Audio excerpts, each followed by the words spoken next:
তো আসসালামু আলাইকুম। অনেকদিন পর চলে আসলাম মায়ের বাড়িতে। তো মায়ের বাড়িতে কি খাচ্ছি আর কি করছি সেটাই আপনাদের দেখাচ্ছে আজকে। তো মায়ের বাড়িতে এসে দেখছি মায়ের বাড়িতে খুবই বৃষ্টি হচ্ছে।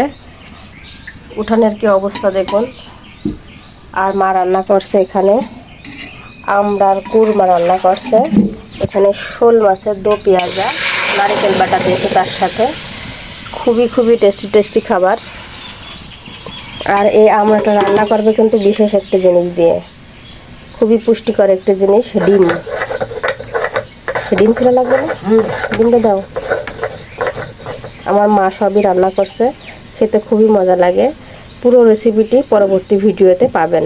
আমার চ্যানেলের সাথেই থাকুন, তাহলেই দেখতে পাবেন। তো আমি এখন ডিমটা ছিলে দেবো আমার মায়ের।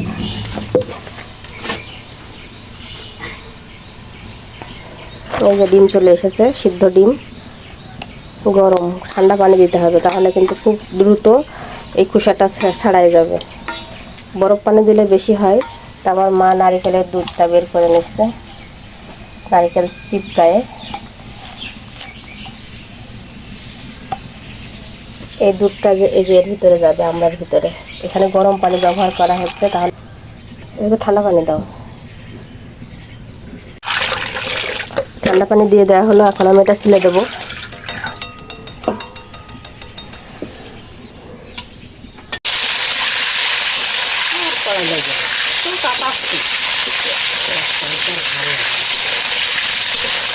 লবণ দেখো, লবণ দিতে লাগার কথা বেশি করে দাও লবণ।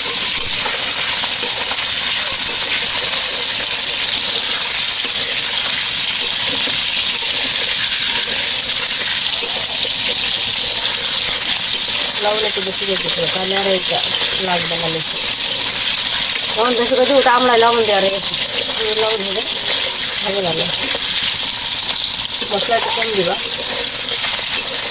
ডিমটা তাহলে ভালো হবে, ভাজা হবে। তেলের উপর দিবা, লাগে পরে তো দিই।